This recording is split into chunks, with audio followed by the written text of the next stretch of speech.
Listen closely. Do you hear that? It is the sound of silence. It is the heavy, suffocating stillness inside of vaults deep beneath the earth. There is no hum of machinery here, no chaotic shouting of the trading floor, no scratching of pens on ledgers, just the cold, indifferent presence of gold bars stacked floor to ceiling. But let me tell you the first secret, the one that shatters the illusion you have been fed since you were a child. That gold is not wealth. It is merely a rock. It is a heavy, shiny, useless rock until a man with power says it has value.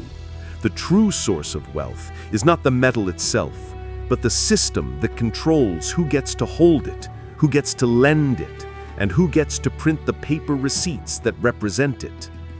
You have been told to work hard. You have been told to save your pennies. You have been told that the path to riches is paved with labor and thrift. That is a lie designed to keep the gears of the machine turning. The elite, the architects of history, know better. They know that true wealth does not come from labor. It comes from leverage. It comes from the architecture of debt. It comes from knowing things mere seconds before the rest of the world. Welcome to the shadow history of money. Welcome to the source. To understand the secrets the elite guard so jealously, we must cast our minds back, away from the gleaming glass skyscrapers of Manhattan and London, to the dusty, sun-drenched streets of 15th century Florence. Here, amidst the rise of the Renaissance, a quiet revolution was taking place. It was not a revolution of swords or gunpowder, but of ink and paper. The Medici family, specifically Cosimo de' Medici, understood a fundamental truth that escapes most people today. Money is dangerous to move. If you were a merchant in the 1400s attempting to transport gold florins from Florence to London to buy wool, you risked bandits, storms, and corrupt lords. The gold was a liability. So the Medicis created a secret weapon, the letter of credit. It was nothing more than a piece of paper, a promise. You deposit gold in Florence, you carry a piece of paper to London, and you withdraw your funds there. It seems simple now, but in that moment, they detached value from physical reality. They turned money into information. This is the first pillar of elite wealth, the abstraction of value.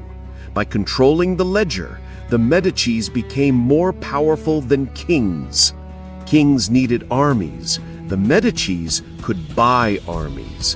Kings needed to tax peasants. The Medicis could lend to kings and demand interest, turning the sovereign rulers of Europe into their debtors. They realized that if you control the flow of credit, you do not need to sit on the throne to rule the kingdom. You merely need to own the man who does. Fast forward through the centuries past the rise and fall of empires to a muddy field in Belgium in June of 1815, the Battle of Waterloo. The fate of Europe hung in the balance. Napoleon Bonaparte faced the Duke of Wellington. In London, the financial markets were paralyzed with fear. If Napoleon won, British consols, government bonds, would collapse. If Wellington won, they would soar. The entire city held its breath, waiting for news. But there was one man who did not wait: Nathan Mayer Rothschild. The Rothschild banking dynasty had built something more valuable than a vault of gold. They had built a network. They had private couriers, fast boats, and a system of communication that outpaced the British government itself. Legend and history blend here, but the financial reality is stark. Rothschild received word of Napoleon's defeat hours, perhaps a full day, before the official government messengers reached London. He knew the outcome. He held the ultimate asset, information asymmetry. This is the second secret. The markets are not efficient. They are slow, emotional, and blind. The elite do not gamble. They bet on sure things because they see the cards before they are dealt. While the rest of the trading floor was in a panic, selling off their bonds in a desperate attempt to salvage what they could, believing Wellington had lost, Rothschild stood by a pillar, his face an impassive mask. He began to buy. He bought when blood was in the streets. When the news finally arrived and the jubilation spread, the value of those bonds skyrocketed. In a single day, the Rothschild fortune multiplied beyond comprehension.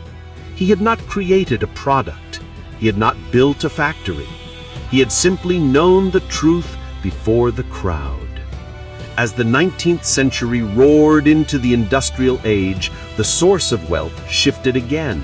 It moved from the ledger and the courier pigeon to the raw, grinding machinery of industry. But do not be fooled. The great tycoons, the Rockefellers, the Carnegies, the Morgans, they did not become wealthy simply because they produced oil or steel. There were hundreds of oil men. There were dozens of steel mills. Why did John D. Rockefeller rise to become perhaps the richest man in human history? Because he understood the third secret. Competition is a sin. The elite do not compete. They consolidate. Rockefeller's Standard Oil didn't just refine oil. He realized that the oil itself was less important than the way it moved. He went to the railroads, the lifeblood of the American economy, and he made a deal. He guaranteed them steady volume in exchange for secret rebates, discounts that his competitors did not get. He squeezed his rivals not by offering a better product, but by choking their supply lines. He bought them out for pennies on the dollar when they inevitably failed. He created a monopoly, a trust. He understood that the source of wealth is control over the choke points of the economy. If you own the bridge, everyone must pay the toll. But the greatest secret, the masterpiece of elite financial architecture, was yet to be built. It was conceived in absolute secrecy, under the cover of darkness. In November of 1910, a private train car with the blinds drawn left New Jersey. Aboard were the most powerful bankers in America, men representing the interests of J.P. Morgan, the Rockefellers, and the Warburgs. They traveled to a remote island off the coast of Georgia called Jekyll Island. For a week, they hunted ducks by day and drafted legislation by night. They used only first names to avoid detection by the servants. What they were designing was the Federal Reserve System. They knew that the erratic boom and bust cycles of the 19th century were bad for business, bad for their business. They wanted stability, but more importantly, they wanted a lender of last resort. They wanted a mechanism to privatize gains and socialize losses. When the Federal Reserve Act was passed in 1913, it gave a consortium of private banks the power to control the money supply of the United States. This is the fourth secret, and perhaps the most terrifying. The power to print money is the power to tax without legislation.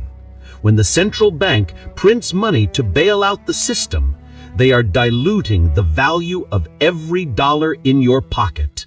They are stealing the time and labor you stored in that currency. The elite know that inflation is a slow, invisible fire that burns down the wealth of the common man while inflating the assets of the wealthy, the stocks, the real estate, the art. This mechanism was put to the ultimate test in 1929. The Roaring Twenties were a time of unparalleled excess. The shoeshine boys were giving stock tips. The taxi drivers were leveraged to the hilt. It was a party that everyone thought would never end. But the smart money, the elite, had already left the building. They saw the signs. They understood that a market built on margin, on borrowed money, is a house of cards. When the crash came, it was devastating. Lives were ruined. But for those with cash, for those who had exited early, it was the greatest shopping spree in history. Assets were selling for pennies. The Kennedy fortune was largely consolidated during this time. While the world waited in bread lines, the elite bought up the infrastructure of America at a discount. They understood that volatility is not something to fear. It is a tool to be used. They harvest the panic of the masses. Then came the turning point that brings us to the modern era. 1971, the Nixon shock. Until this moment, the dollar was still tethered, however loosely, to gold. There was a physical limit to how much money could be created. But as the debts of the Vietnam War and the Great Society programs mounted, the pressure became too great. President Nixon suspended the convertibility of the dollar into gold.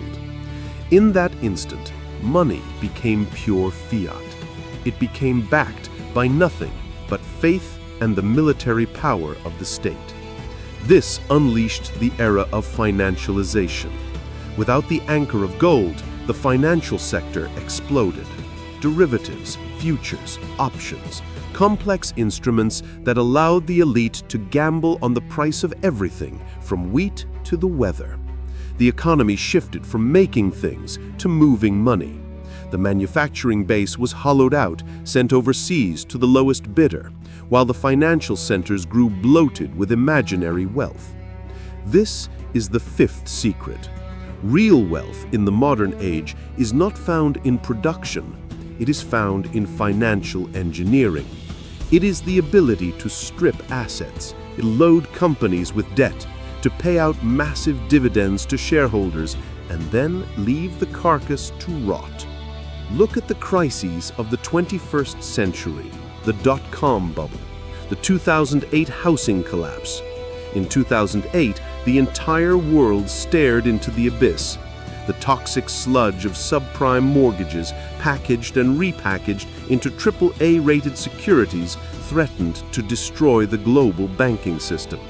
And what happened? Did the architects of this disaster go to prison?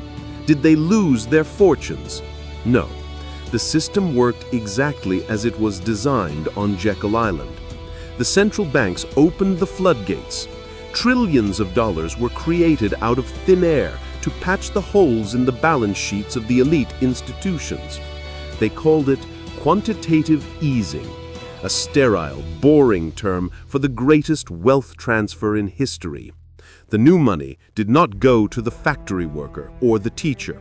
It went into the bond markets, the stock markets. It inflated asset prices to stratospheric levels. If you owned assets, you became richer than ever. If you worked for a wage, you fell further behind. This is the secret they hide in plain sight. The system is rigged to protect capital at the expense of labor. So, what is the source of my wealth?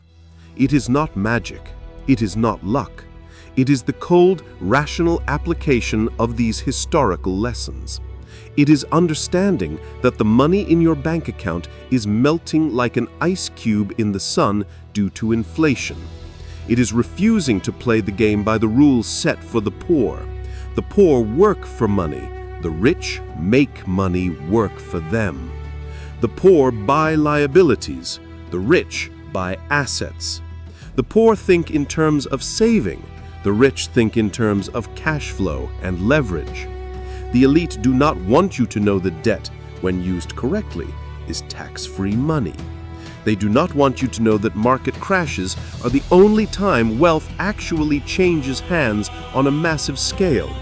They want you fearful. They want you docile.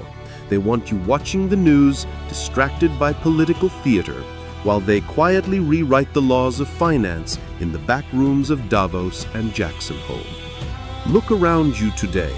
We are standing on the precipice of another great shift. The digital age is bringing new forms of money, new forms of control. Central bank digital currencies are on the horizon, promising convenience but threatening total surveillance. The game is evolving, but the rules remain the same. Those who control the ledger control the world. Those who have the information first win. Those who own the choke points collect the tolls. The history of wealth is not a history of progress. It is a history of concentration. From the Medicis to the Rothschilds, from Rockefeller to the algorithm-driven hedge funds of today, the thread is unbroken. You must realize that you are living in a narrative constructed by others.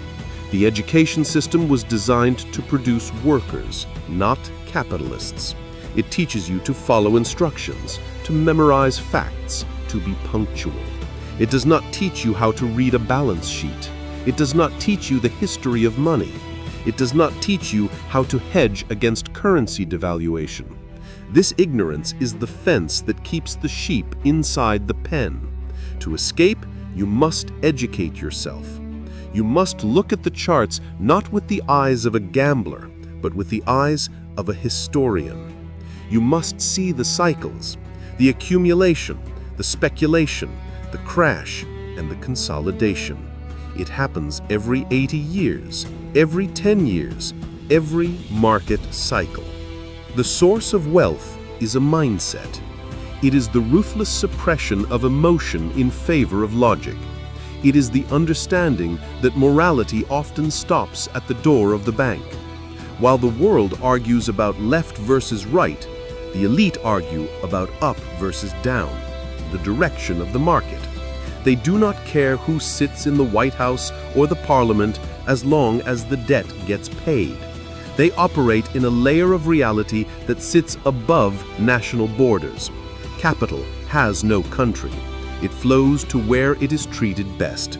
It flees from uncertainty and settles where it can multiply.